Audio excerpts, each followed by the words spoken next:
فرق انسان اور فرق حیوان یہی ہے کہ حیوان میں یہ ایبلٹی نہیں ہے کہ وہ ہدایت پا سکے، یعنی اللہ نے اسے وہ شعور ہی نہیں دیا کہ وہ ہدایت لے سکے۔ آپ کسی حیوان کو اسکول میں ایڈمیشن نہیں لیتا، کوئی حیوان یونیورسٹی میں ایڈمیشن نہیں لیتا، کیونکہ وہ پاور خدا نے اسے دیا ہی نہیں ہے، وہ آلہ، وہ ٹول خدا نے اس کو دیا ہی نہیں ہے، انسان کو دیا۔ اب قیامت میں سوال بھی اسی ٹول کا ہم سے کیا جائے گا کہ جو چیز میں نے دی تھی تم نے اس کا استعمال کیسا کیا، کہ آپ کو بہترین گاڑی دی جائے، اب آپ اس گاڑی کا استعمال کیسے کرتے ہو۔ اسی طرح خدا بولے گا کہ میں نے تجھے اتنی ہائی ٹیکنالوجی والی ایک مشین دی تھی جو میں نے کسی کو نہیں دی، جبکہ دیکھو کہ تیرا بدن ہاتھی سے چھوٹا ہے، جبکہ دیکھو کہ شیر تجھ سے زیادہ طاقتور ہے، جبکہ دیکھو کہ عقاب کی نظریں تجھ سے زیادہ ہیں، جسمانی طور پہ میں نے ان سب کو تجھ سے زیادہ طاقتور بنایا ہے، لیکن وہ کون سی طاقت ہے کہ تو شیر کو پنجرے میں بند کرتا ہے؟ وہ کون سی طاقت ہے کہ ہاتھی تیرا غلامی کرتا ہے؟ وہ کون سی طاقت ہے کہ یہ سارے اونٹ جو تجھ سے بڑے ہیں لیکن تیرے کنٹرول میں ہوتے ہیں؟ فرمایا وہ قدرت جو میں نے تجھے عطا کی ہے اسے عقل بولتے ہیں۔ اب عقل کو تو کیسے استعمال کرتا ہے؟ اور ایسا نہیں کہ صرف عقل دی، ان النفس لامارۃ بالسوء، ایک نفس بھی دیا ہے۔ عقل بھی اپنے سپاہیوں کے ساتھ لڑتا ہے، شیطان بھی اپنے سپاہیوں کو لے کر آتا ہے۔ اب تو نے یہ دیکھنا ہے کہ کہیں تو لشکر شیطان کی خدمت میں تو نہیں لگا ہوا۔ یہ 24 گھنٹے جو تمہارے گزرتے ہیں، ان گھنٹوں میں یا تو کبھی عقل کا سپاہی ہوتا ہے یا کبھی لشکر جہالت کا سپاہی ہوتا ہے، اور اسی بیس پہ خدا تجھے سزا دیتا ہے، جزا دیتا ہے۔ کہ میں نے 2 جملے پچھلے سال استعمال کیے تھے، تیری سلیکشن کیسی ہے، تیرا انتخاب کیسا ہے۔ الیکشن اینڈ سلیکشن، الیکشن میں کیا ہوتا ہے؟ سلیکشن ہوتی ہے۔ سلیکٹ کون کرتا ہے؟ آپ نے کرنا ہے، اور اگر غلط بندے کو سلیکٹ کیا اس کے بعد تیرے اوپر جو بلائیں آئیں گی پھر کسی اور کو ملامت نہیں کرنا، تو نے سلیکٹ کیا تھا۔ تبھی ہر گنہگار قیامت کے دن کہے گا ظلمت نفسی ظلمت نفسی، اے خدا میں نے اپنے اوپر ظلم کیا۔ ظالم خدا نہیں، ظالم کوئی اور نہیں، تو خود ظالم ہے۔ ایک چھری ہے، اس کے 2 استعمال ہیں، چھری سے آم بھی کٹ سکتا ہے، چھری سے سیب بھی کٹ سکتا ہے، اور چھری سے کسی کا گلا بھی کٹ سکتا ہے۔ یہ تیرا استعمال ہے۔ تو خالق شر اور خالق خیر کی جب علم کلام میں بحث ہوتی ہے تو ہم نے کہا کہ اللہ نے روشنی بنائی، اندھیرا خود بخود آ گیا، یعنی لازم و ملزوم ہے۔ جب تک بلب جلے گا روشنی، بلب نہیں ہوگا تو عدم روشنی کو اندھیرا بولا جاتا ہے۔ اللہ نے سورج بنایا، حرارت بنائی، جہاں جہاں حرارت نہیں وہاں سردی خود بخود آ جاتی ہے۔ اب ہم نے کہا 3 سب سے اہم ترین مشینریز ہیں انسان کے پاس۔ ایک مشینری کا نام ہے غضب، غصہ، ایک مشینری کا نام ہے شہوت، ایک مشینری کا نام ہے ادراک۔ ان تینوں چیزوں کے ذریعے تمہاری پوری زندگی گزرتی ہے۔ تصویریں ادراک کے ذریعے، آپ مجھے دیکھ رہے ہو، میں آپ کو دیکھ رہا ہوں، یہ ساری تصویریں آپ کے ادراک میں سیو ہوتی جا رہی ہیں۔ شہوت ہر کسی میں، شہوت نکاح ہے، شہوت شکم ہے، بات کرنے کی شہوت ہے، ہوس کو بھی شہوت بولتے ہیں۔ غصہ ہر انسان میں، کیونکہ اگر غصہ نہ ہو کون کمانے جائے؟ اگر غصہ نہ ہو کون انسان صبح سے شام تک محنت کرے؟ تو یہ تمہارا انجن جس چیز کے ساتھ چل رہا ہے، جو ایندھن ہے، یہ غصے کا ایندھن ہے جو اسے چلا رہا ہے۔ اب خدا نہ خواستہ یہ غصہ اگر تو ولی اللہ کے مقابلے میں لا رہا ہے تو لشکر جہل کا سپاہی ہے۔ علی بھی غصے میں آتے تھے، لیکن علی کی ضربت عبادت ثقلین بن جاتی تھی۔ کل ایمان کل کفر کے مقابلے میں جا رہا ہے، مطلب کل عقل کل جہل کے مقابلے میں جا رہا ہے۔ کہ جہالت کی یہ انتہا کہ ابو جہل جب مرنے لگا، غالباً عبداللہ بن مسعود بتاتے ہیں کہ جب اس کا سر کاٹنے لگے تو کہا عبداللہ میرا سر اوپر سے نہ کاٹنا۔ کہا کیوں؟ کہا نیچے سے کاٹنا۔ کہا کس لیے؟ کہ جب ہم مر جائیں گے تو گردنیں رکھی جاتی ہیں، میری گردن سب سے اونچی ہو۔ بندہ مر رہا ہے پر کیونکہ لشکر چہل کا سپاہی کہتے ہیں مرنے کے بعد بھی میرا نام میری گردن نظر آئے. عمرو ابن عبد علی بن ابی طالب کہہ رہے ہیں واپس چلا جا, تو جانتا ہے میں حق پر ہوں. کہ علی واپس جاؤں گا عورتیں ہنسیں گی. بچے سے ڈر گیا. امیر المومنین کا مخالف جب مرنے لگا نا تو علی نے کہا لکھ کاغذ پہ میں تیری شفاعت کروں گا, لکھ کاغذ پہ کہ میں نے علی کے ساتھ زیادتی کی ہے, تاکہ تیرا کاغذ پڑھ کے امت سدھر جائے, تیرے فالوور بہت ہیں, لکھ کاغذ پہ. روایت میں ملتا ہے علی نے کہا دیکھنا چاہتے ہو رسول خدا کا مقام کہاں ہے؟ کہتے اسے دکھایا رسول کہاں بیٹھے ہیں. اور دیکھنا چاہتے ہو میرے دشمن کا مقام کہاں ہے؟ اسے جہنم بھی دکھائی. لیکن کہ علی میں نہیں لکھوں گا, مرنے کے بعد لوگ کیا کہیں گے میرے بارے میں. شب عاشور حسین نے 2 انگلیوں کے درمیان جنت دکھائی اپنے اصحاب کو, دیکھ یہ تیرا مقام ہے. لیکن جب چراغ بجھایا, جب سارے چلے گئے اور مقام یقین والے رک گئے, پھر امام نے ان کے یقین کو عین الیقین کی منزل پہ لایا کہ اب جو رک گئے ہو اپنا جنت میں مقام دیکھو. اب جس نے جنت دیکھی ہو اس کا شوق جہاد کیسا ہوگا. ہاں یہ اہل بیت دکھاتے تھے جنت میں اپنا مقام دیکھ. اس نے کہا نہیں. کئی بار شیطان کو انبیاء نے بولا ابھی آجا آدم کی قبر پہ ہی سجدہ کر لے, ہم اللہ سے معافی منگوا لیتے ہیں. کہا نہیں. یہ غصہ جب اگینسٹ عقل کے چلنے لگتا ہے انسان کی زندگی کو تباہ و برباد کر لیتا ہے. کس کو نہیں پتا کہ میں غلط ہوں؟ ہمیں پتا ہوتا ہے اپنی غلطیوں کا, لیکن غلطی سدھارنے کی ہمت کسی میں نہیں ہوتی. کیا ابن سعد کو نہیں پتا جناب بی بی زینب عاشورہ کے دن جب مولا حسین کو پتھر مار رہے تھے, فرما ابن سعد تو دیکھ رہا ہے اور میرے بھائی کا گلا کٹ رہا ہے. رو رہا تھا جب امام حسین کو پتھر لگ رہے تھے, جانتا تھا حسین کا مقام کیا ہے. کہ وابنت طلقا, دیکھ رہے ہو حسین کا گلا کٹ رہا ہے, تو جانتا حسین کا مقام کیا ہے. لیکن اگر سپاہی لشکر جہالت بن جائے تو بندہ امام کے مقابلے میں آ کے کھڑا ہو جاتا ہے. کہ ہم نے کہا شیطان کا سب سے بڑا ہتھیار یہ غصہ اور شہوت. آج معاشرے میں فلموں کو دیکھیں, ڈراموں کو دیکھیں, سب سے زیادہ جو چیز اور جس چیز کے ذریعے جوان نسل کو تباہ کیا جا رہا ہے یہی ہے. آج اخبار اٹھاتے ہیں, بھاولپور کی یونیورسٹی کا واقعہ آپ کے سامنے. اب 3,500 یا 4,500 تحقیق ہوگی سچ کیا ہے جھوٹ کیا ہے, لیکن ایف آئی آر میں تو یہی ہے نا کہ ایک یونیورسٹی کے اندر ایک retired major head of the university 3,500 بچیوں کی تصویریں اس کے موبائل میں ہوں. کہاں جا رہا ہے معاشرہ؟ کیونکہ حکومت عقل نہیں ہے, حکومت جہل ہے. پروفیسرز کی, ٹیچرز کی وائس کال لیکس ہوتی ہیں, 4 نمبر اس بچی کو دینے کے لیے اس کا استفادہ کرتا ہے, اور وہ بچی 4 نمبر لینے کے لیے اپنی عفت پہ کمپرومائز کرتی ہے, کیونکہ اللہ پہ ایمان نہیں رہا, ڈگریوں پہ ایمان ہے, نوکریوں پہ ایمان ہے, بوسز کی سیلریز پہ ایمان ہے. حکومت خدا کا ایمان ختم ہو چکا. جو گناہ کر کے ڈگریاں حاصل کرے, جو گناہ کر کے سیلریز حاصل کرے, اس لقمے کوئی اثر ہوگا؟ کہ میں نے پچھلے سال کہا تھا کہ سوسائٹی کو اس طرف لے جایا جا رہا ہے کہ عورتوں کو گھروں سے نکال کے ایک وقت ایسا شاید پاکستان میں آ جائے جیسا ویسٹرن سوسائٹی میں ہے. کہ میں نے آسٹریلیا میں پرتھ میں جب تقریر کی, میں نے کہا عورت کا سب سے بڑا جہاد ہی اپنے گھر میں بیٹھے اپنے بچوں کی تربیت کرے. مرد کا جہاد یہ ہے کہ رزق حلال کی تلاش میں جائے. عورت کی ذمہ داری نہیں ہے کہ مال کمانے کے لیے جائے. ایک خاتون نے خط لکھا, مولانا اب جس سوسائٹی میں میں رہ رہی ہوں میں بچوں کی تربیت کر رہی ہوں, لیکن جب ہم 5 خواتین آپس میں بیٹھتی ہیں ایک دوسرے سے پوچھتی ہیں تم کیا کرتی ہو, تم کیا کرتی ہو, تم کیا کرتی ہو, اور جب میں یہ بولتی ہوں میں ہاؤس وائف ہوں تو مجھے عیب کی نگاہوں سے دیکھا جاتا ہے. کوئی گوار ہے, کوئی کنزرویٹو ہے, عیب کی نگاہوں سے. معاشرے میں حسن اور قبیح جب جگہ بدل دیتا ہے نا, جس طرح پاکستانی معاشرے میں اگر کوئی آفیسر رشوت نہ لے تو یہ عیب ہے, عیب.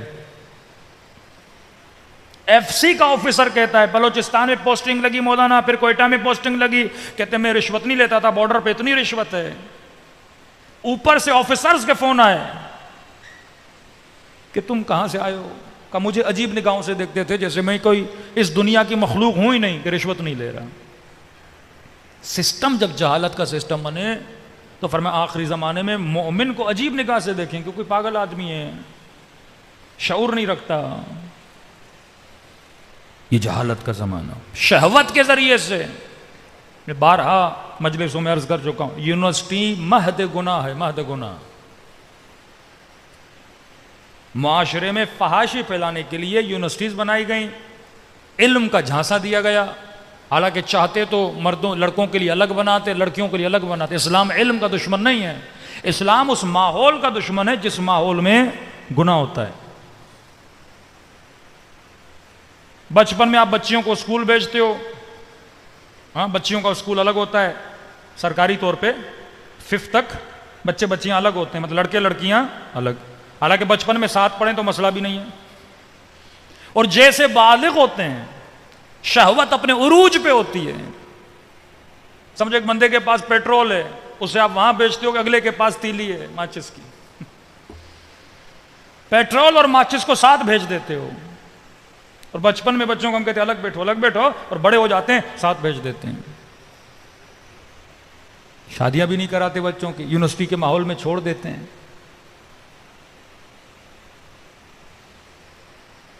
مرد کا کیا جاتا ہے؟ اکثر سوء استفادہ عورتوں کا ہوتا ہے.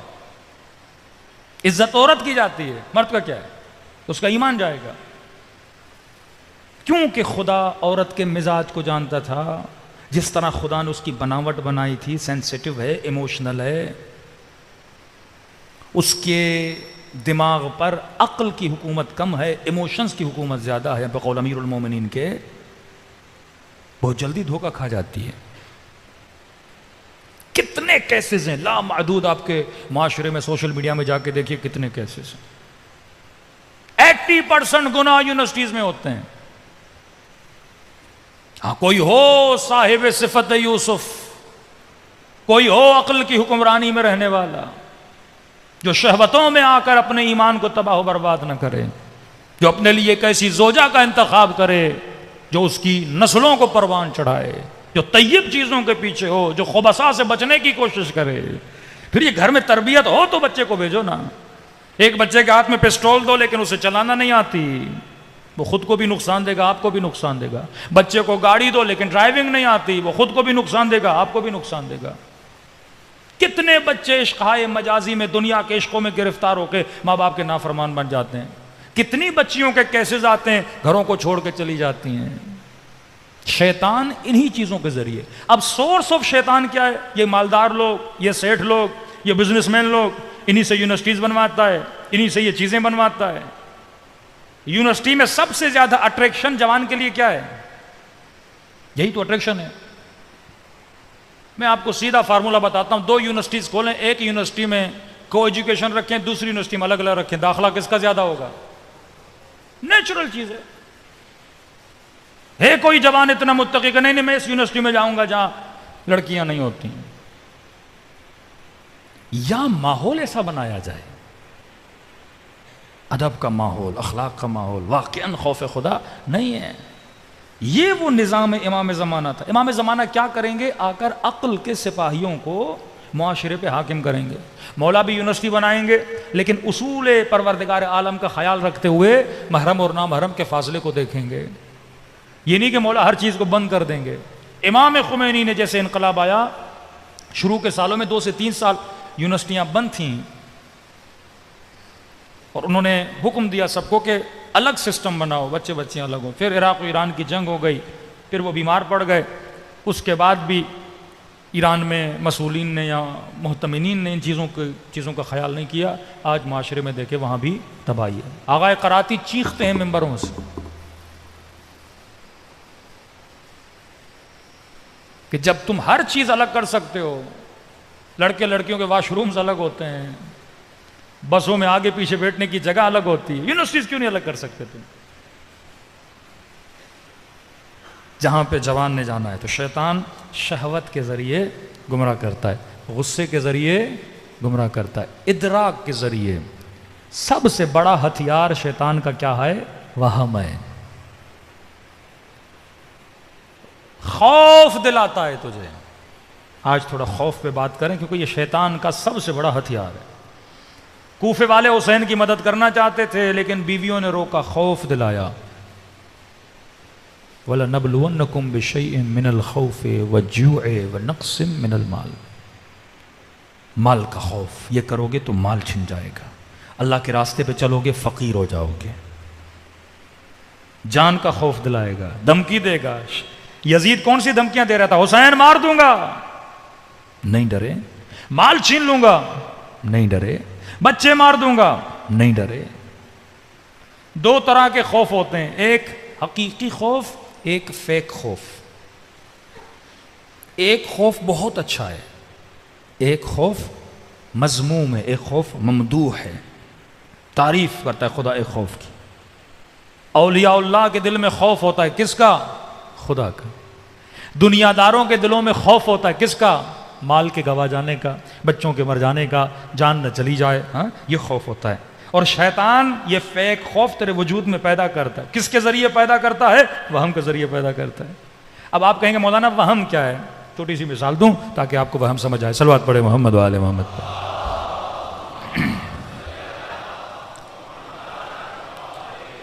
دیکھیے آپ کا ذہن, آپ کا مائنڈ, آپ کی امیجنیشن, آپ کا خیال کس طرح ورک آؤٹ کرتا ہے. رات کو آپ گھر کے اندر ہو, 4-5 دوست آپس میں بیٹھے ہو,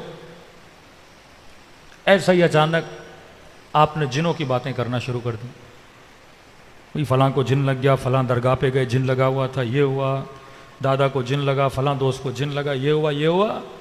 اب باتیں ہوئیں, جانے کا وقت ہوا, دوست چلے گئے, آپ کمرے میں سکون سے سو رہے تھے, اچانک لائٹ چلی گئی, اندھیرا. اب گفتگو کس کی ہوئی تھی؟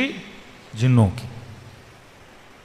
امیجنیشن فل ایکٹیو ہے. اب وہم آتا ہے بیچ میں, عقل کو پیچھے دھکیلتا ہے. اچانک بولے گا کہ اچانک آپ کو ایک آواز آنے لگی چھت سے. پہلا وسوسہ جو کرے گا وہم کے ذریعے, یہ نہیں بولے گا ہو سکتا ہے کوئی حشرہ ہو, کوئی کیڑا ہو, کوئی پتہ نہیں پرندہ ہو, کوئی چیز نہیں. پہلی چیز لائے گا جن ہے. اب جیسے وہم ایکٹیو ہوتا ہے نا, آپ اور زیادہ سینسیٹیو ہو جاتے ہو. پہلے آواز 10% آ رہی تھی, اب 20% آنے لگے گی. پھر رائٹ سے بھی آواز آئے گی, پھر لیفٹ سے بھی آواز آئے گی. اب یہاں پہ آپ کے پورے وجود پہ کون حاوی ہو گیا؟ وہم حاوی ہو گیا. خوف آپ کے دل میں آ گیا. یہ کون سا خوف ہے؟ فیک خوف ہے. وہیں پہ بندہ اگر اپنی عقل کو ایکٹیو کرے, بندہ خدا انسان اشرف المخلوقات ہے, جنات سے اشرف ہے, مجھے کیا کرے گا؟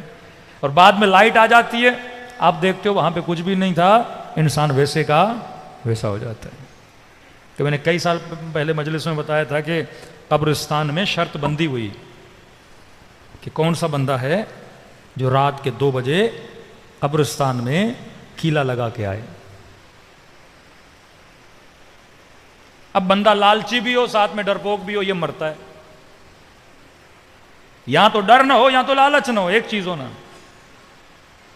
کہا کتنے ملیں گے؟ کہا 10,000 دیں گے. 10,000 بڑی رقم تھی. اس نے کہا میں جاتا ہوں. سب جانتے تھے ڈرپوک ہے. کہا تم نہیں. کہا میں جاؤں گا. 10,000 نہیں گوا سکتا.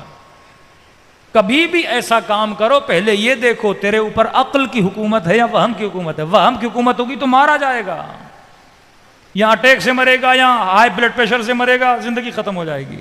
اپنا قاتل خود نہ بن, پہلے خود کو مضبوط کر, پھر اتر میدان میں. اب یہ بیچارہ گیا اور بیچ قبرستان میں زمین پہ کیلا لگانے لگا. لگاتے لگاتے کبھی دائیں دیکھ رہا ہے کوئی مردہ اٹھ کے نہ آئے, کبھی بائیں دیکھ رہا ہے. اب بندہ عقل سے سوچے کبھی مردے بھی نکلیں قبروں سے. وہم ہے نا بندے میں, وہم فیک خوف لاتا ہے. فیک خوف, یہ ہو جائے گا, وہ ہو جائے گا, وہ ہو جائے گا, بندے کو خدا سے دور کر دیتا ہے. لالچ بھی وہم کا ایک حصہ ہے. اکثر لوگ لالچ میں مار کھاتے ہیں, پیسہ گوا دیتے ہیں. کیلکولیشن تیری عقل کے مطابق ہونی چاہیے, نہ کہ تابع وہم اور تابع لالچ اور تابع ہوس اور یہ تابع شہوت اور تابع غصہ. تمہارے فیصلے ان چیزوں کی اتباع میں نہ ہو. تمہارا امام غصہ نہ بنے, تمہارا امام شہوت نہ بنے, تمہارا امام لالچ نہ بنے, تمہارے فیصلوں کا امام حسد نہ بنے, تمہارا امام غضب نہ بنے, غصہ نہ بنے. یہ سارے فیصلے جب ان سپاہیوں کے انڈر ہوتے ہیں تو فیصلے غلط ہوتے ہیں، تجھے نقصان ہوتا ہے، کسی اور کو نہیں ہوتا۔ اب ڈر کے مارے یہ کیلا لگاتا گیا، آدھا کیلا جب زمین میں چلا گیا، اس نے کہا بس 10,000 تو میں نے کما لیے۔ اب جیسے اٹھا، شلوار قمیض پہنی ہوئی تھی اس نے، اب توجہ اس کی نہیں تھی کیلا کیسے لگا رہا ہوں، جیسے اٹھا تو نیچے سے اس کی قمیض کھینچی، جیسے کھینچی، پہلا اٹیک کس نے کیا؟ وہم نے کیا۔ عقل کو تو اس نے آنے ہی نہیں دیا نا، عقل ہوتی بندہ سوچتا قمیض کیوں پھنسی ہے، فوراً وہم نے اٹیک دیا۔ تبھی کوئی بندہ تجھے خبر بھی آ کر دے نا تیرے ہی خلاف ہو کسی کے بارے میں، فوراً برا خیال نہ کرو، معصوم فرماتے ہیں۔ سوء ظن کرنے والا شیعہ نہیں ہوتا، حسن ظن کرو، ابھی ہو سکتا ہے شاید اس کا مطلب یہ ہو، لیکن شیطان کیا کرے گا؟ پہلے ہی کس سپاہی کو بھیجے گا؟ برے والے کو بھیجے گا۔ اچھا میرے پاس مال آیا، دولت آ گئی، مجھ سے جل رہا ہے، یہ کر رہا ہے، وہ کر رہا ہے، پھر آپ اس کے خلاف پلاننگ کرنا شروع کر دو گے، جبکہ شاید اس بیچارے نے بات کی نہ ہو، اینگل ہی شاید کوئی اور ہو۔ جیسے قمیض کھینچی، پہلا سپاہی ہے وہم جو اس کے پاس گیا، اس نے کہا بھائی مردے نے پکڑ لیا ہے، آدھی رات کو اسی قبر پہ کیلا لگانا ہے، وہ چھوڑے گا تجھے؟ اب جیسے وہم آیا، دل وہیں پہ اٹیک آیا، بندہ مر گیا۔ اب یہ بھی انتظار کر رہے تھے، 1 2 3 4، صبح ہونے لگی کہ آیا ہی نہیں، کہ جب وہ نہیں آیا تو ہم کیوں بیٹھے، یہ بھی بھاگ گئے۔ صبح ہوئی، روشنی ہوئی، اب کہنے لگے دیکھے تو صحیح بندہ کہاں گیا، دیکھا قبرستان کے بیچ میں آئے، بندہ مرا ہوا ہے، کیلا بھی لگا ہوا ہے، لیکن کیا دیکھا؟ کیلا قمیض کے اوپر لگایا تھا اس نے۔ اب جیسے اٹھا تو قمیض کھچنے لگی، وہم کے باعث مر گیا۔ شمر وہم کا شکاری تھا، یزید وہم کا شکاری تھا کہ پتہ نہیں حکومت ملے گی تو کیا ہوگا، بھائی حکومت ملے گی۔ کبھی کبھی ہم بھی وہم کا شکاری ہو جاتے ہیں کہ اکثر جوان دیکھتے ہیں نا ہاتھ میں آئی فون، بھائی لیے تو جیب میں رکھنا نہیں، دکھانی ہے نا، آئی فون ہے میرے پاس، مہنگی واچ پہنی ہے، دکھانی۔ اب کیا سمجھتا ہے؟ وہم، کہ اگر لوگ میری آئی فون دیکھیں گے میری کیا کریں گے؟ عزت کریں گے۔ ایک ہمارے ہمدرد دوست کا فون آیا، مولانا آپ کے پروٹوکول کے لیے گاڑیاں تھوڑی کم ہیں، 4-5 بھیج دو۔ میں نے کہا کیا ہوگا؟ کیا ہوگا گاڑیوں سے؟ کہ بڑا خطیب بن جائے گا، میرے اندر علم آ جائے گا۔ ہاں، یہ سارے وہم کے شکاری ہوتے ہیں۔ اب خطیب یہ سوچے میرا مجمع بہت ہے، بس میں تو کامیاب ہو گیا، جبکہ امام حسین نے کہا کہ وہ خطیب جو اپنے گھر میں اپنے بچوں کے سامنے میری مجلس کرواتا ہے، میں حسین اس کی مجلس سے راضی ہوں۔ ہاں، یہ سب وہم ہے کہ یہ ہوا تو یہ ہو جائے گا، وہ ہوا تو وہ ہو جائے گا، فلاں سواری پہ بیٹھوں گا تو پتہ نہیں میری عزت بڑھ جائے گی۔ کتنے حکمران جب تخت حکومت پر آتے ہیں تو سمجھتے ہیں بس ہم ہی ہیں نا، جیسے ہمیشہ ہم اس تخت پہ رہیں گے، ہمیشہ اس کرسی پہ رہیں گے۔ کیا ہوتا ہے؟ یہ ان کا وہم ہوتا ہے، پولیس والا مجھے سلوٹ کر رہے ہیں میری وجہ سے، chief of army staff salute کر رہے ہیں میری وجہ سے۔ بھئی یہ سلوٹ کرسی کو ہے، تجھے نہیں ہے۔ اب بندہ مر جائے گا، منکر و نکیر آئیں گے، یہ تو نہیں بولیں گے آپ ریٹائر آفیسر تھے، آپ 18 گریڈ کے آفیسر تھے، آپ کا اتنا پروٹوکول تھا، آپ کے اکاؤنٹ میں اتنے پیسے تھے، تو منکر و نکیر کہیں گے ملائکو ذرا عزت سے سوال کرنا۔ کون سا عمل لے کر آئے ہو؟ فارسی کا ایک شعر ہے، اگر تیرا باپ آفیسر تھا یا بہت بڑا تھا تو اس باپ سے تجھے کیا ملا ہے؟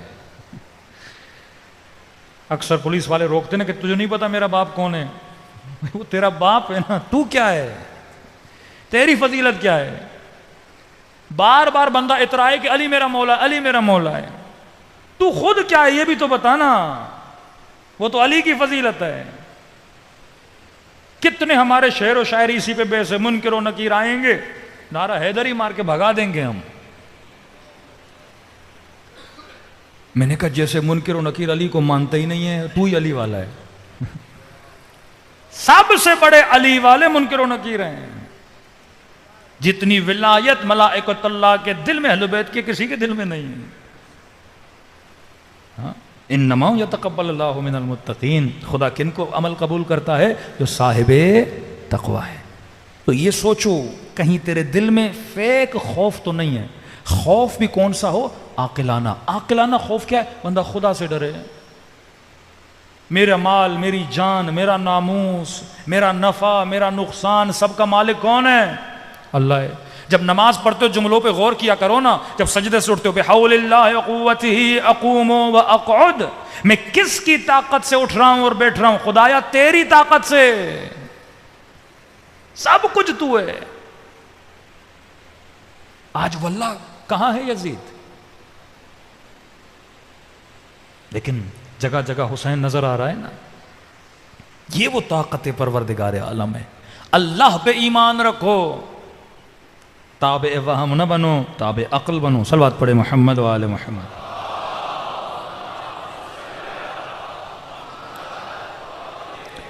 مولا علی فرماتے ہیں کہ علی کی عمر کم تھی، بہترین جملہ، غور سے سنیے، فرمایا علی کی عمر کم تھی۔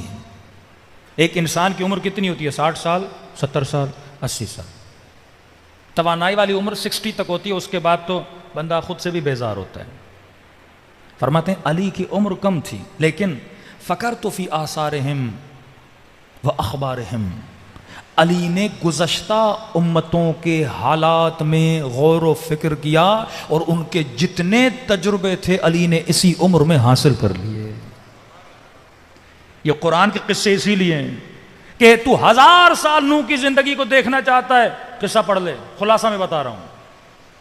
ابراہیم کی زندگی خلاصہ بتا رہا ہوں، یوسف کی زندگی خلاصہ بتا رہا ہوں، پوائنٹس دے رہا ہوں، خدا کہہ رہا تجھے پوائنٹس دے رہا ہوں۔ دیکھ یوسف کیوں کامیاب ہوئے، دیکھ نوح کی قوم پہ عذاب کیوں آیا، دیکھ حابیل و قابیل کس وجہ سے کوئی ادنا بنا کوئی اعلیٰ بنا، دیکھ شیطان نے کیا کیا، دیکھ ابراہیم نے کیا کیا۔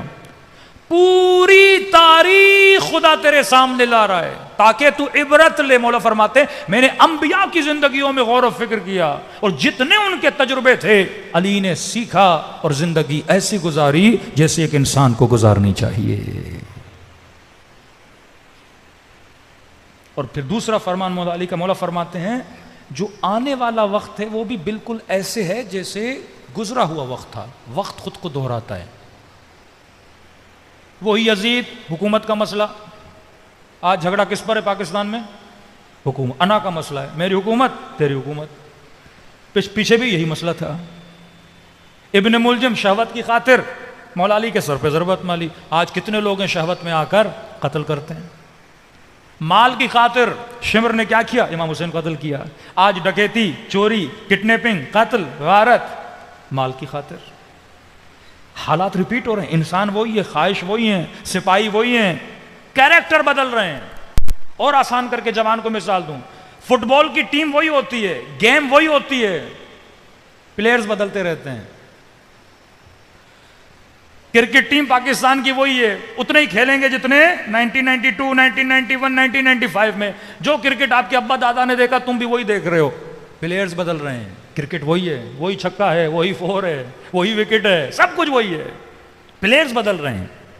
مولا فرماتے ہیں کائنات وہی ہے، پلیئرز بدل رہے ہیں۔ تو کس میدان میں کھیل رہا ہے؟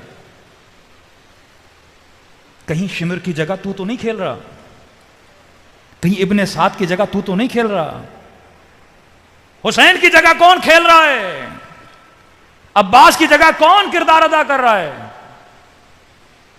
اصل یہ ہے کہ تو آج دنیا کی گیم میں پلیئرز کو پہچاننا شروع کر دے، یہ کمال ہے۔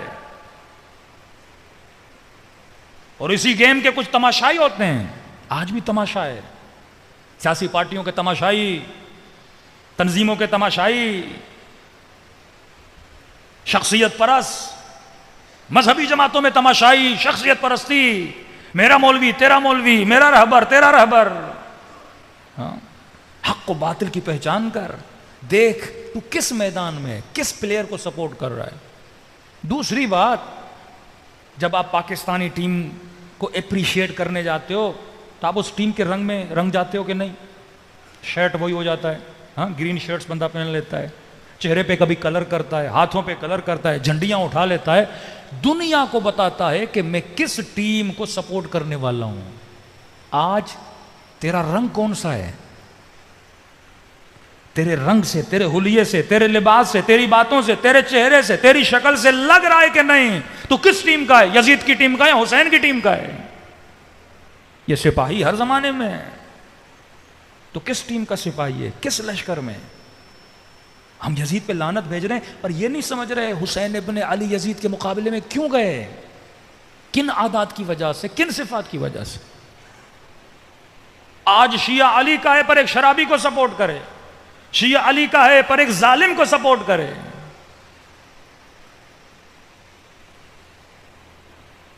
امیر المومنین فرماتے میرا بچہ بھی ہو نا نسل علی سے بھی ہو، کوئی سید بھی ہو، پر فرماتے اگر ظالم ہے تو علی نے اسے آق کر دیا ہے، آق۔ اپنے سید ہونے پہ بھی کبھی ناز نہ کرنا، سیرت علی پر ہو تو علی کے بیٹے ہو، سیرت علی نہیں آق ہے۔ نوح کا بیٹا تھا، خدا نے کہا تمہاری اہل سے نہیں کیونکہ تیرے عقیدے پہ نہیں ہے، تیری سیرت پہ نہیں ہے۔ صلوات پڑھے محمد و آل محمد۔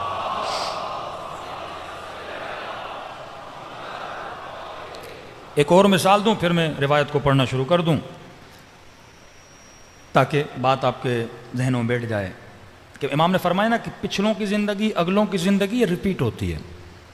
اس کی مثال ایسے ہے کہ آپ اسٹیشن پہ کھڑے ہو، مثلا یہ ٹرین کے جو ڈبے آتے ہیں 15 ڈبے 20 ڈبے، جب یہ اسٹیشن سے گزرتے ہیں تو ایک ڈبہ گزر جاتا ہے اور جو اگلے ڈبے میں ہوتا ہے وہ کیا سمجھتا ہے کہ میں اسٹیشن سے گزر گیا ہوں، حالانکہ پچھلا ڈبہ بھی اسی کی طرح گزرتا ہے، جبکہ ٹرین کیا ہے؟ ایک ہے۔ کوئی پہلے گزر گیا، کوئی بعد میں گزرے گا، گزرنا سب نے اسٹیشن سے ہے لیکن ٹرین کیا ہے؟ ایک ہے۔ ہم سب جڑے ہوئے ہیں، آدم سے لے کر خاتم تک، خاتم سے لے کے قیامت تک ہم سب ایک ٹرین کے مسافر ہیں، بس فرق یہ ہے کوئی جلدی جا رہا ہے کوئی بعد میں آ رہا ہے، لیکن شکلیں سب کی ایک ہیں، ڈبے ویسے کے ویسے ہیں، ڈبہ ڈبے جیسا ہے، حلیہ بدل جاتا ہے، نام بدل جاتا ہے۔ ایک زمانے میں نام شمر تھا، ایک زمانے میں نام صدام تھا، ایک زمانے میں نام مرسی تھا، نام بدلتا ہے۔ ایک زمانے میں نام یزید ہے، کبھی نام امریکہ بنتا ہے، نام بدلتے رہتے ہیں۔ ظالم چہرہ بدلتا ہے، عادتیں وہی ہوتی ہیں، خواہشیں وہی ہوتی ہیں۔ سپاہی تو وہی ہے نا، جہالت 75 سپاہی ہیں، انہی سپاہیوں کے ساتھ وہ اللہ کے سپاہیوں کے ساتھ جنگ کرتا ہے۔ اب ہم نے کہا خوف دو طرح کے، عاقلانہ خوف، خدا کا خوف دو اثر ڈالتا ہے تمہارے وجود میں۔ اللہ کا خوف تجھے خوشی دیتا ہے، نشاط دیتا ہے، شاداب بناتا ہے۔ مولا علی خوش، امام حسین سب گوا دیا، چہرے پہ خوشی، بی بی زینب ما رأیت الا جمیلہ، خوشی۔ لیکن ایک دنیا کا جو خوف ہے، اہل بیت فرماتے ہیں وہ تمہارے وجود میں غم پیدا کرتا ہے۔ حدیث الخائف لا عیش لہ، جو بندہ خوف زدہ ہوتا ہے، معصوم فرماتے ہیں اس کی زندگی میں مزہ نہیں ہوتا۔ بس آپ کو موت کا خوف لگا رہے، ڈاکٹر کہ بھائی کبھی بھی اللہ کو پیارے ہو سکتے، اب یہ خوف اگر آ جائے زندگی جی پاؤ گے؟ ہاتھ میں موبائل اور بندہ بولتے آج کل چوری بہت ہو رہی ہے، 24 گھنٹہ بندہ ڈرا رہے کہ ابھی چھنا، خوف ہو، سکون تباہ و برباد۔ بچہ بیمار ہو، ڈاکٹر کہ کبھی بھی روح نکل سکتی ہے، خوف۔ نوکری ملی ہو پر کانٹریکٹ پکا نہ ہو، کبھی بھی باس نکال سکتا ہے، خوف۔ فرمایا جس کے اندر خوف ہوتا ہے، کس کا خوف؟ دنیا والوں کا خوف، نوکری کا، پیسے کا، مال کا، بیماری کا، لا عیش لہ، اس کے پاس خوف نہیں۔ لیکن لمن خاف مقام ربہ، لیکن جو اللہ سے ڈرتا ہے خدا اس کو 2 جنتیں عطا کرتا ہے، جنتان، ایک جنت عالم برزخ میں، ایک جنت قیامت کے بعد اسے نصیب ہوگی۔ امام خمینی پیرس سے ایران آ رہے ہیں، لوگوں نے پکی رپورٹ دی آپ کے جہاز کو شاہ گرا سکتا ہے، ایک بم لگنا تھا خمینی کا جہاز زمین پر، لیکن اس جہاز کا کیپٹن کہتا ہے میں نے کبھی اتنا اطمینان کسی بندے کے چہرے پہ زندگی میں نہیں دیکھا تھا۔ خوف نہیں نا، اللہ کی مرضی، چلو دنیا سے چلے گئے، اللہ کو پیارے ہو جائیں گے، آج نہیں کل تو انسان کو جانا ہے۔ لیکن دنیا کا خوف الخائف لا عیش لہ، معصوم فرماتے ہیں 3 طرح کے خوف انسان کو ڈپریشن میں ڈالتے ہیں، 3 طرح کے خوف انسان کو افسردہ کرتے ہیں، 3 طرح کے خوف انسان کی زندگی کو بے جان بنا دیتے ہیں، مزہ ہی نہیں ہوتا اس بندے کی زندگی۔ پہلا خوف الحقد، یہ سپاہی جہالت، حقد، بغض رکھنے والا بندہ، یہ کبھی خوش نہیں رہتا، نفرتیں دل میں پالنے والا بندہ کبھی دل میں خوش نہیں۔ اور ہمارے گھروں میں سب سے بڑا مسئلہ حقد کا ہے، ساس بہو کا مسئلہ حقد، ہاں، نند کا اس کے ساتھ مسئلہ حقد، بھائی کا بھائی حقد، بغض بندہ جو دل میں پالے۔ اب فرماتے ہیں یہ جو 3 بیماریاں وہ اگلے کو نقصان نہیں دیتی، یہ تجھے دیتی ہیں۔ ایک مرتبہ آپ کسی کی غیبت کرتے ہو، اس کا نقصان کرتے ہو، مثلا اس کی عزت کو آپ معاشرے میں خراب کر رہے ہو، لیکن جب آپ کسی کا بغض رکھتے ہو اس بندے کو تو کچھ بھی نہیں ہو رہا۔ اب بندہ علی کا بغض رکھے، نقصان علی کو ہے یا بندے کو ہے؟ بندے کو نقصان ہے نا۔ کیوں نقصان ہے؟ کیونکہ جتنا بغض ہوگا، جس گلی سے گزرے گا علی کا نام سنے گا اندر سے جلے گا، ہوگا کہ نہیں ہوگا؟ میں مثال دے رہا ہوں، آپ ایک مومن سے بغض رکھ رہے ہو، مثال آپ کا کوئی رشتہ دار ہے، پیسے کھا گیا، بیٹی کے ساتھ زیادتی کی، بیٹے کے ساتھ مثلا ظلم کیا، کوئی نہ کوئی اس نے آپ کا بڑا نقصان کیا، اب آپ نے اس کا کیا رکھا؟ دل میں بغض رکھا۔ بھائی کہیں نہ کہیں تو سامنا ہوگا نا۔ اب آ گئے امام حسین کی مجلس میں، آپ یہاں بیٹھے ہو، وہ آ کے ادھر بیٹھ گیا، اب مولانا کی مجلس بھی سن رہے ہو، جیسے اس کے چہرے پہ نگاہ پڑی اندر جیسے کرنٹ لگ گیا بندے کے، یہ یہاں پہ کیوں آیا؟ کسی اور مجلس کا مزہ ہی اس نے خراب کر لیا، بغض کی وجہ سے۔ معصوم فرماتے اللہ عیش اللہ، یہ بغض تیرے سکون کو تباہ کر دیتا ہے۔ تبھی فرمائے مومن کبھی بھی دل میں بغض نہیں پالتا، نفرت نہیں پالتا۔ اور آج ثابت ہوا ہے کینسر کا سب سے بڑا ریزن بھی یہی بغض ہے، کیونکہ نیگیٹو سیل جب آپ کی باڈی میں ریلیز ہوتے ہیں، آپ کے اندر ایک موڈ پیدا ہوتا ہے، فائٹ اینڈ فلائٹ کا موڈ۔ آپ بندے کی شکل اچھی نہیں لگ رہی، بندے پہ بڑا غصہ ہے، دل کرتا ہے اسے ماروں پر مار نہیں پا رہے ہو، اور اندر ہی اندر میں بندہ کڑ رہا ہے، اس سے نیگیٹو سیل باڈی میں آتے ہیں اور بندے کو کینسر ہوتی ہے، یعنی خسرت دنیا والآخرہ۔ فرمائے الحقد، بغض اور نفرت جو ہے رشتوں میں، رشتہ داروں میں، اسپیشلی ماؤں بہنوں کے لیے کہہ رہا ہوں، بغض دل سے نکال دو، فیصلے اللہ کے حوالے کرو۔ گھر تباہ ہوتے ہیں، یہ نفرتیں بچوں میں منتقل کرو گی۔ کبھی اپنی اولادوں کے ذہنوں کو، دلوں کو، رشتہ داریوں کے بغض سے نجس نہ کیا کرو۔ یہ دل بیوت اہل بیت، اہل بیت اس گھر میں نہیں آتے جس گھر میں نجاست ہو، وہ پاک و پاکیزہ ہیں، وہ پاک دلوں میں آتے ہیں جن دلوں میں اللہ کے سپاہی بیٹھے ہوتے ہیں۔ پہلی چیز الحقد، کینہ۔ معصوم کا فرمان ہے بغض ام العیوب ہے، تمام تر بیماریوں کی ماں یہ بغض ہے، نفرت ہے۔ آج شیعہ سنی میں جو بغض پھیلانے والے ہیں نا، یہ شیطان کے سپاہی ہیں نا۔ بندہ 10 بار سوچے میں ایسی مجلس بھی نہ پڑھوں کہ 2 مسلمانوں کے دل میں بغض پیدا ہو، ام العیوب ہے۔ اور خطیب منبر پر آئے صرف مجمع کی واہ واہ کے لیے ایسے نقطے پڑھیں کہ مجمع واہ واہ کرے اور 2 مسلمانوں کے دلوں میں بغض پیدا ہو جائے۔ بھائی گھنٹے کی مجلس سے آپ مجلس کو کاؤنٹ کرو، 20 منٹ کے نعرے بازیاں، کیا فائدہ اس مجلس کا؟ 50-55 منٹ کی آپ مجلس پڑھو، 20-25 منٹ کے نعرے لگیں، کیا فائدہ؟ اور اس سے بھی آپ بغض پیدا کرو، حقد پیدا کرو، نفرت پیدا کرو۔ وَاعْتَصِمُوا بِحَبْلِ اللَّهِ جَمِيعًا وَلَا تَفَرَّقُوا، اللہ کی رسی کو تامو، تفرقہ نہ پھیلاؤ۔ بغض سے کیا ہوتا ہے؟ مسلمان سے دور ہوتا ہے۔ اسی سوسائٹی میں آپ رہتے ہو، اہل سنت کے ساتھ جاب پہ جاتے ہو، کام پہ جاتے ہو، آج کتنی نفرتیں ہو گئیں کہ ایک مسلمان دوسری مسلمان کی مسجد میں نہیں جا پا رہا۔ بنیاد یہ شیطان کے سپاہی، بعض مفتی، بعض ڈالر خور مفتی، بعض ریال خور مفتی مسلمانوں میں کیا پھیلاتے ہیں؟ بغض، نفرت۔ یہ بھی بغض ہے نا، مجلس میں نہ جانا، سبیل نہ پینا، نیاز نہ کھانا، بغض، اتنی نفرت پہ، اور جھوٹ۔ فرمائیے شیطان کے سپاہی ہیں۔ پہلی چیز بغض، دوسری چیز الحسد۔ حسد بھی انسان کے، معصوم فرماتے ہیں، زندگی کو تباہ کر دیتا ہے۔ جلن، فلاں کی گاڑی کو دے کے بندہ جلے، فلاں کے گھر کو دے کے بندہ جلے۔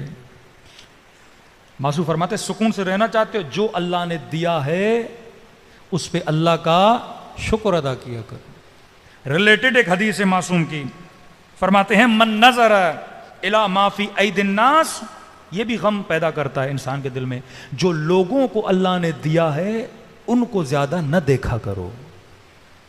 کہ میں ہمیشہ جملہ کہتا ہوں، کسی امیر کے گھر کو دیکھ کر اپنی غریبانہ جھوپڑی کو نہ گرایا کرو.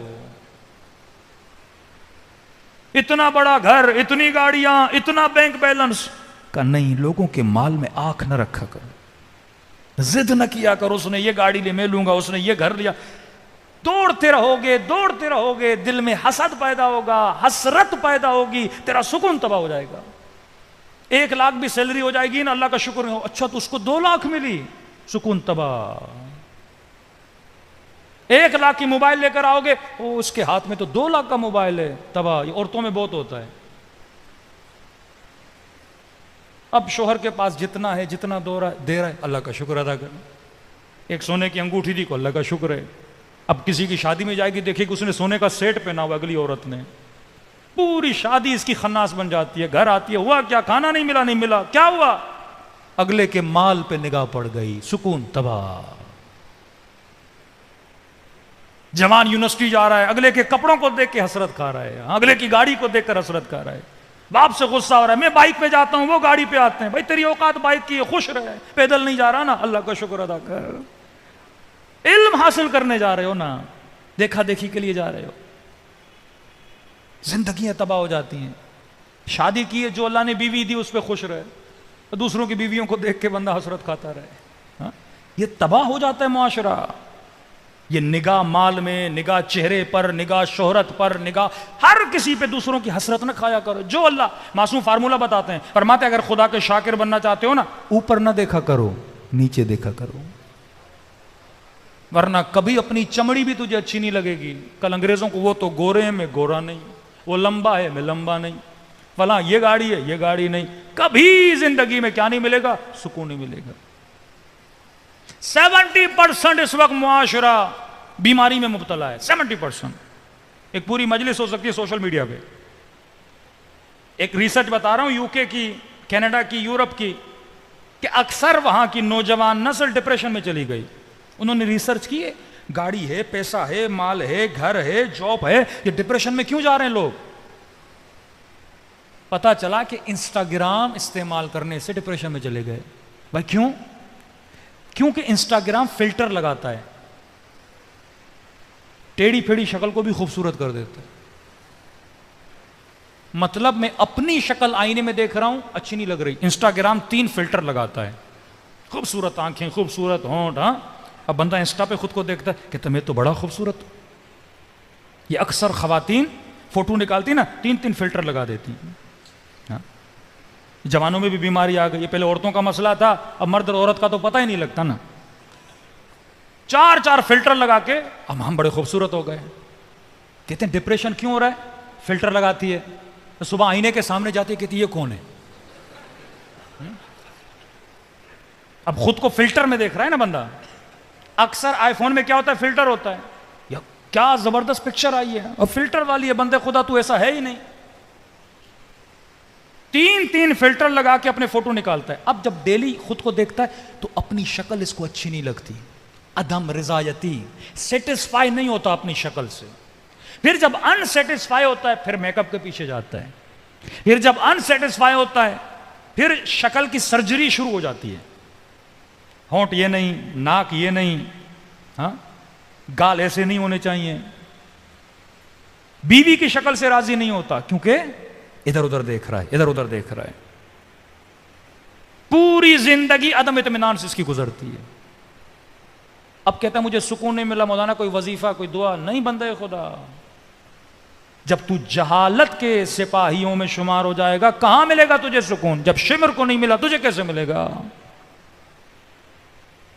اب معصوم فارمولہ بتاتے ہیں، فرماتے ہیں اگر شاکر بننا چاہتے ہو اوپر نہ دیکھا کرو، نیچے دیکھا کرو.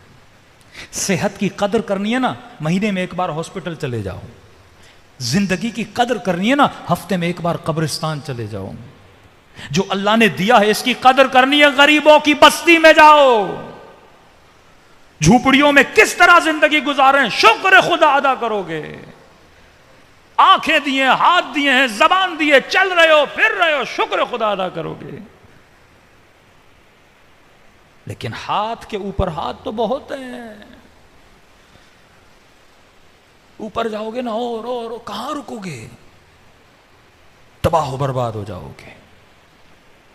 تو فرمایا کبھی بھی لوگوں کے مال میں آنکھ نہ ڈالا کرو. عقل کے سپاہی کو پکڑو. الحقد، بغض نہ رکھا کرو. الحسد، حسد نہ رکھا کرو. فرمایا سوء الخلق، بد اخلاق بندہ بھی کبھی خوش نہیں رہتا، بے سکون رہتا ہے. خوش اخلاق بنو. میں نے پچھلے سال عشرے میں کہا تھا، امیر المومنین فرماتے ہیں میرے شیعوں کی نشانیوں میں سے ایک نشانی یہ ہے کہ ان کے چہروں پہ ہمیشہ مسکراہٹ ہوتی ہے. ہاں بھائی، تو مومن کو کچھ دے نہیں سکتا، مسکراہٹ تو دے سکتا ہے.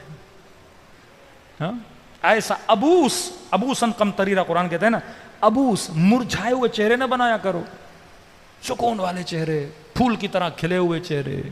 پازیٹیو تھنکنگ، پازیٹیو ریفلیکشن تمہاری باڈی سے نکلنا چاہیے. فرمایا ہمارے، پھر امام نے مثال دی، فرمایا المؤمن کالعسل، مومن کی مثال شہد کی طرح ہوتی ہے، میٹھا ہوتا ہے. اب میں نے سوچا مولانا نے یہ کیوں کہا کہ شہد کی طرح؟ کیونکہ شہد ذاتاً خود بھی میٹھا ہے، جو اسے چکھتا ہے وہ بھی میٹھا ہو جاتا ہے. کہ مومن ایسے ہوتا ہے، خود بھی اندر سے میٹھا، اور جس بھی محفل میں بیٹھتا ہے مٹھاس پھیلاتا ہے. لیکن فاسق و منافق، بدبخت، جہالت کے لشکروں پہ چلنے والا، 4 لوگوں کا موڈ اچھا ہوگا، یہ بیٹھے گا سب کا موڈ ہی خراب کر دے گا. یہ علی والا ہوتا ہی نہیں.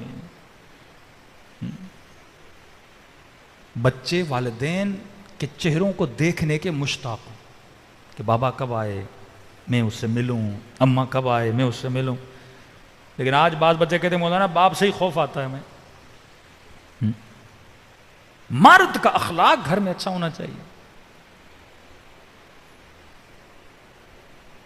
یہ نہیں کہ مولانا میں بڑا روبسٹ ہوں، بیوی بڑی ڈرتی ہے. بندے خدا، تو دیوے تجھ سے کوئی ڈرے؟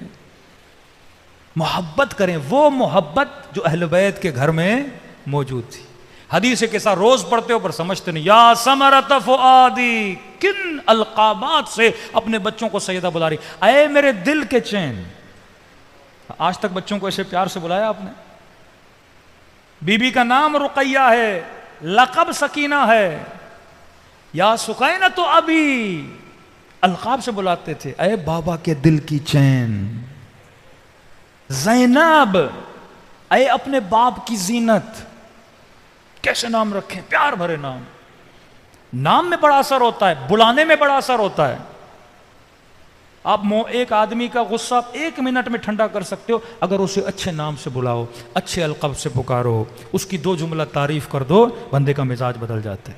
لیکن ہم اتنے کنجوس ہیں، 2 جملے تعریف کے میں نہیں بولے جاتے. گھر میں ماں کے ساتھ، بیوی کے ساتھ، بچوں کے ساتھ. ہاں ایک جوان کہہ رہے مولانا میرا بڑا دل کرتا ہے اپنے باپ کا ہاتھ چوموں. میں نے کہا جاؤ. نہیں، شرم آتی ہے مولانا. یہ غیر عاقلانہ شرم ہے. عقل جب حکم کر رہا ہے کہ ماں کے پاؤں میں جنت ہے، ہاں باپ کے ہاتھ چومنا عبادت ہے، کیوں اس عبادت سے خود کو محروم کر رہے ہو؟ ایک فضول قسم کی شرم، ایک فضول قسم کا خوف جس میں شیطان نے تجھے کیا کیا ہے؟ مبتلا کیا ہوا ہے. کبھی شرم نہ کیا کرو. کہ مولانا اللہ کی دربار میں راز و نیاز کرتا ہوں، روتے ہوئے کیوں روتے ہوئے تجھے شرم آتی ہے؟ کہ لوگ بیٹھ، کوئی بات نہیں، کوئی دیکھ بھی رہا ہے. کیوں فرمایا غم حسین میں رونا نہیں آ رہا؟ رونے جیسی شکل، شرم نہ کیا کرو رونے میں. کہ اللہ کی آواز آئی، اے میرے حبیب پیغام دے کہ مجھے گنہگاروں کے رونے کی آواز اپنے ملائکوں کی تسبیح سے زیادہ پسند ہے.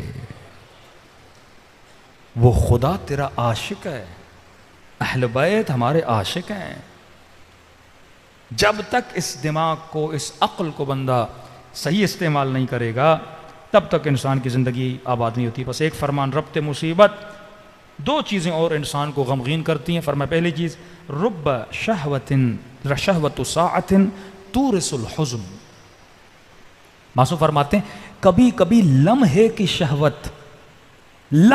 شہوت انسان کو غمگین کر دیتی. چھٹے امام فرماتے ہیں نگاہ حرام حسرت کے علاوہ تیرے دل میں کچھ پیدا نہیں کرتی. اب یہ جوانوں کے لیے. آپ ایک حسین چہرے کو دیکھ رہے ہو, ماسو فرماتے ہیں اس کو دیکھنے سے کیا پیدا ہوگا؟ حسرت. بڑی گاڑی دیکھ رہے ہو, کیا پیدا ہوگا؟ حسرت. بینک جا رہے ہو, اربوں روپے پڑے ہوئے, دیکھے جا رہے ہو, کیا پیدا ہوگا؟ حسرت.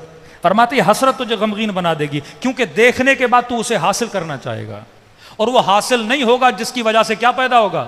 حسرت. کا پہلے ہی اپنی عقل سے پوچھ, جسے دیکھ رہا ہے حاصل ہو سکتا ہے کہ نہیں؟ جب عقل نے کہا نہیں ہو سکتا تو بے عقل تو دیکھتا کیوں ہے؟ جیب میں پیسے نہیں, بندہ کڑھائی کی دکان پہ کھڑا ہو جائے, کوئی پیسے نہیں, تجھے مل بھی نہیں سکتے, اب کھڑے ہو کے دیکھتا رہے, حسرت لیتا رہے گا, غمگین ہوتا رہے گا. میٹھا اچھا لگتا ہے, ڈاکٹر نے منع کیا شوگر ہے مر جاؤ گے, اب بندہ دیکھ کے پیٹ بھرے ہو تو نہیں سکتا, جتنا دیکھے گا حسرت پیدا کرے گا, اور حسرت تجھے کیا کر دے گی؟ غمگین کر دے گی. جب تجھے پتا ہے یہ چیز مجھے مل نہیں سکتی تو اس چیز کو کبھی دیکھا بھی نہ کرو. عقل مند بنو. آخری چیز فرمایا, جب بندہ اپنا حق نہیں لے سکتا نا, یہ بھی اس کے وجود میں غم پیدا کرتا ہے. ایک مرتبہ کوئی آپ کے پیسے کھا گیا, چلو آپ نے معاف کر دیا, لیکن ایک مرتبہ نہیں, کوئی زبردستی آپ سے آپ کا موبائل چھین کے جائے, آپ کے پیسے چھین کے جائے, بھلے وہ 100 روپے ہوں, تو آپ کو کیا ہوتا ہے؟ دکھ ہوتا ہے. امیر المومنین علی ابن ابی طالب فرماتے ہیں, مولا گلی سے گزر رہے تھے. اب اہل بیت کتنے محتاط تھے کہ اگر کوئی مومن غمگین ہے تو علی آگے بڑھتے تو اس کا غم دور کرے. ہم ایسے ہیں, میں خوش میرا بچہ خوف, تاکہ لوگ غمگین ہیں. یہ سیرت ہے اہل بیت نہیں. گلی سے گزر رہے ہیں, علی کی نگاہ ایک جوان پر پڑی, دیکھا سارے بچے کھیل رہے ہیں خوش, لیکن یہ غمگین ہے, چہرے پہ غم ہے. آگے بڑھے کا جوان ادھر آیا, کہا کیوں اتنا غمگین ہے؟ کہا میں یتیم ہوں. امام نے کہا اس کی ماں کو بلایا جائے. ماں کو بلایا, کہ تیرا بیٹا اتنا غمگین, یتیم تو اور بھی ہیں لیکن اتنا غم. کہا مولا میرا شوہر تاجر تھا, 4 دوستوں کے ساتھ تجارت پہ گیا, کافی عرصہ کوئی خبر نہیں تھی. جب اس کے دوست واپس آئے, انہوں نے کہا کہ آپ کا شوہر سفر میں مر چکا ہے, تھوڑے بہت ہمارے پاس پیسے تھے, ہم نے غسل دیا, کفن دیا, اسے دفن کیا, لیکن مولا مجھے اس کی بات پہ شک ہے, کیونکہ میرے شوہر کے ساتھ بہت زیادہ مال تھا, منال تھا, پیسے تھے, کہاں گئے؟ انہوں نے 1 روپیہ نہیں دیا. امام نے کہا فیصلہ نہیں کروایا. کہا گئے تھے قاضی شرح کے پاس, وہ 4 تھے, میرے پاس کوئی گواہ نہیں تھا. امیر المومنین مجھے حق نہیں ملا. میرا بیٹا تبھی مایوس. حق جب بندے کو نہ ملے نا, مایوس ہوتا ہے. آج پاکستان میں مایوسی کیوں؟ عوام کو حق نہیں مل رہا, عدالتوں سے صحیح فیصلے نہیں آتے, چھاونیوں میں جا پولیس سے حق نہیں ملتا. جب لوگوں کو حق نہیں ملتا نا, ڈپریشن, انزائٹی, پورا معاشرہ ایک یأس اور نا امیدی اور غم کا شکار ہو جاتا ہے, قومیں تباہ ہو جاتی. علی نے کہا بلاؤ ان 4 کو. یہ علی ہے, عدالت کو نافذ کرنا جانتا ہے. 4 آئے, مسجد کے 4 ستون سے, یعنی ایک کو یہاں باندھا, ایک کو یہاں باندھا, ایک کو یہاں, ایک کو وہاں باندھا علی نے. اب اس زمانے کی انویسٹیگیشن علی ابن ابی طالب کر رہے ہیں, عقل علی ابن ابی طالب. 4 کو باندھا. پہلے کے پاس گیا, ہاں بھائی بتا کیسے مرا تھا؟ اس نے کہا ایسے. دوسرے کو کہاں دفن کیا تھا؟ وہاں پہ. تیسرے سے پوچھا کہاں دفن کیا تھا؟ اس نے کوئی اور جگہ بتائی. چوتھے سے پوچھا, اس نے کچھ اور بتایا. امام نے کہا 4 جھوٹ بول رہے ہیں. جھوٹ کو پکڑا. انہوں نے اعتراف کیا, علی ابن ابی طالب مال کی لالچ کی خاطر ہم نے دوست کو قتل کیا. امام نے کہا ان پہ حد شرعی جاری کروں گا, اور اس خاتون کو اس کا حق واپس دلایا. تب جا کے اس جوان کے چہرے پہ خوشی آئی. آج ہم شیعہ غمگین ہیں کیونکہ حسین کو مارا گیا, سیدہ کے گھر کو آگ لگائی گئی. آج تک آل رسول کو حق نہیں ملا کیونکہ ان کے قاتلوں کی تعریفیں ہوتی ہیں. فرمایا خوشی کب ملے گی؟ یہ خوشی کا جب فرزند زہرا کا ظہور ہوگا, جب حق حقدار کو واپس ملے گا, تب مومنوں کے لیے خوشی کا دن ہوگا.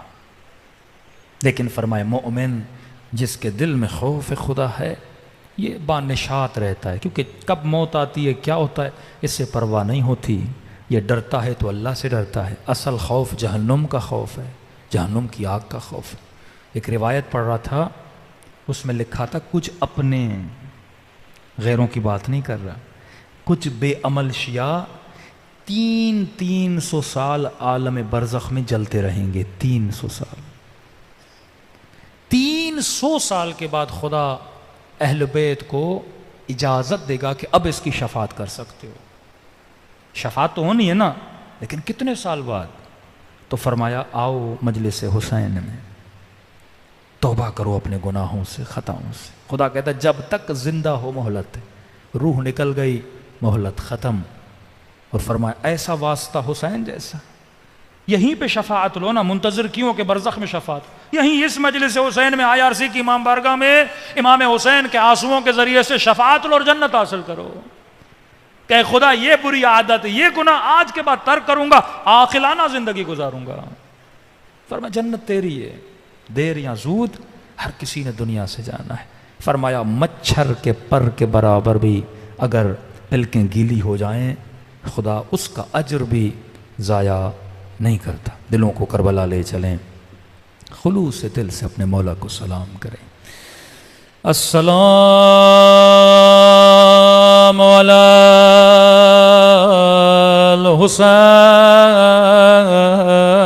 الحسین وعلی علی ابن وعلی اولاد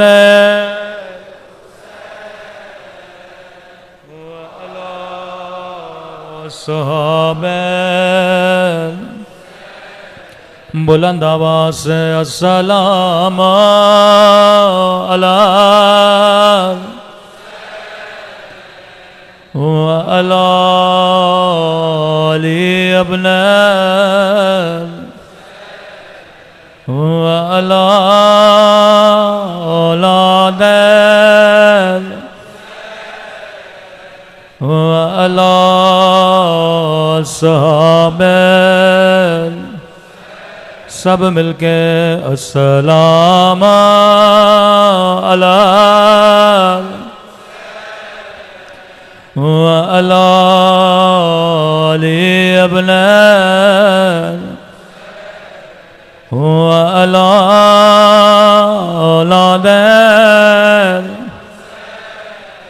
وعلی صحابہ. میرا سلام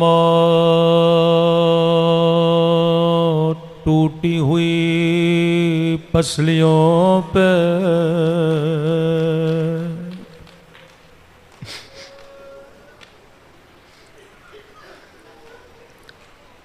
شیعہ جب پسلی کا نام سنتا ہے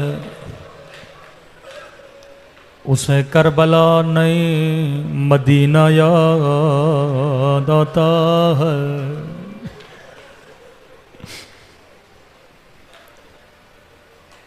میرا سلام کربلا کے اس یتیم پہ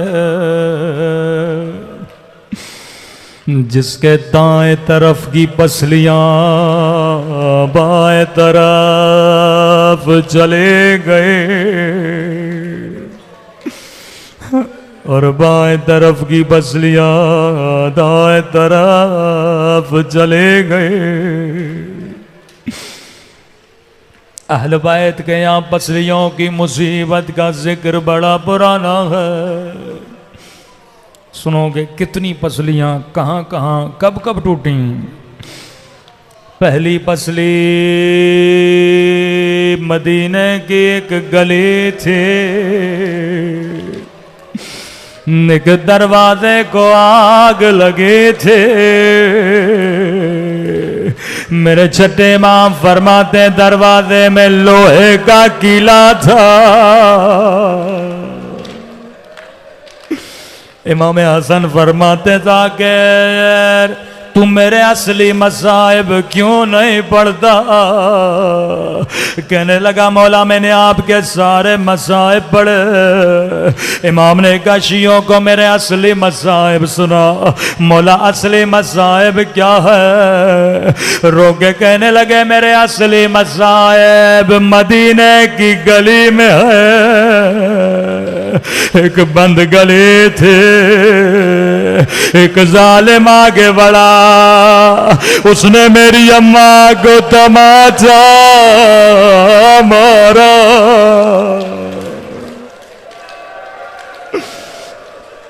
حسین چھوٹا تھا میں بڑا تھا، مدینے کی گلیوں میں فریادیں کر رہا تھا، کوئی آئے میری اماں کو بچا لے۔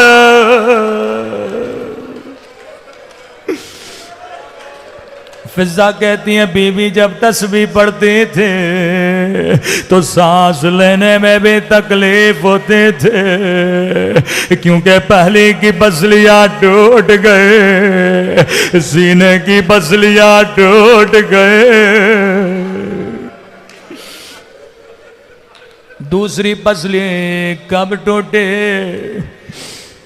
کہنے لگا ابن سعد جب میں گھوڑوں کو لاشوں پہ دوڑا رہا تھا، میں نے اپنے کانوں سے حسین کی ہڈیاں ٹوٹنے کی آواز سنی، لیکن عزادارو ایک یتیم کی پسلیاں بھی توڑے گئے۔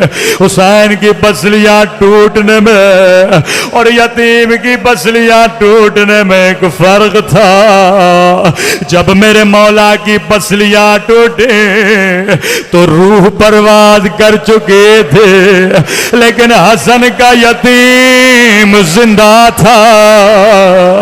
دائیں طرف کے نیزے سوار بائیں طرف نکل گئے۔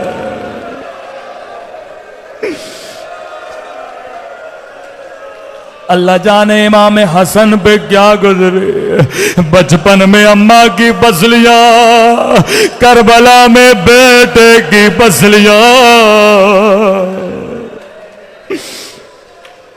راوی کہتا ہے قاسم اتنا چھوٹا تھا، بدن اتنا نحیف تھا، جب عباس نے گھوڑے پہ بٹھایا بدن پہ کوئی ذرا نہیں آئے۔ اب تصور کرو بدن پہ ذرا نہیں، اللہ جانے یہ نیزے پسلیوں میں کیسے لگے۔ کہا کربلا کا جو بھی شہید جب گھوڑے سے گرا اس نے امام حسین کو آواز دی، لیکن قاسم اتنا چھوٹا تھا، جب گھوڑے سے گرا روکے کا اماں اماں اماں میں گھوڑے سے گر گیا۔ امام حسین دوڑے دوڑے میدان میں پہنچے۔ راوی کہتا ہے حسین کو کہیں قاسم کا لاشا نظر نہیں آیا، آواز دی قاسم کہاں ہو، جواب نہیں آیا۔ ایک مرتبہ قاسم امام ہو کے کہہ رہا ہوں مجھے جواب دو، دائیں طرف سے آواز آئی جی میرے مولا، بائیں طرف سے آواز آئی جی میرے مولا۔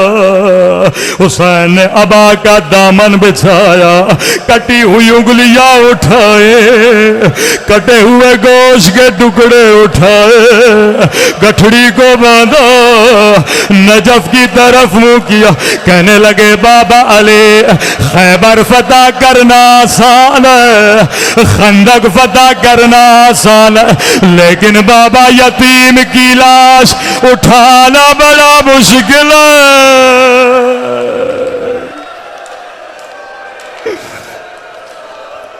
میں قربان حسن کے یتیم پہ بڑی مشکل سے گٹھڑی باندھے کاندھے پہ رکھے، آخری جملے اور زحمت کو تمام کرو، خیمے کے در پہ گئے، اما فضا ذرا بہن زینب کو بلانا لیکن ماں کو نہ بتانا۔ بی بی زینب خیمے کے در پہ آئے، کہنے لگے زینب قاسم کا لاشا لایا ہو؟ بی بی زینب نے کہا حسین تیرے ہاتھ تو خالی ہے، لاشا کہاں ہے؟ فرمایا بہن زینب یہ جو گٹھڑی میرے پیٹھ پہ دیکھ رہی ہے اس میں قاسم کا لاشا ہے، لیکن ماں کو نہ بتانا۔ فضا کہتی ہے گٹھڑی کھلی، بی بی کی نگاہ پڑی، ماں نے فریاد بلند کی، ہائے میرا یتیم بچہ، ہائے میرا غریب بچہ، موت میں حسین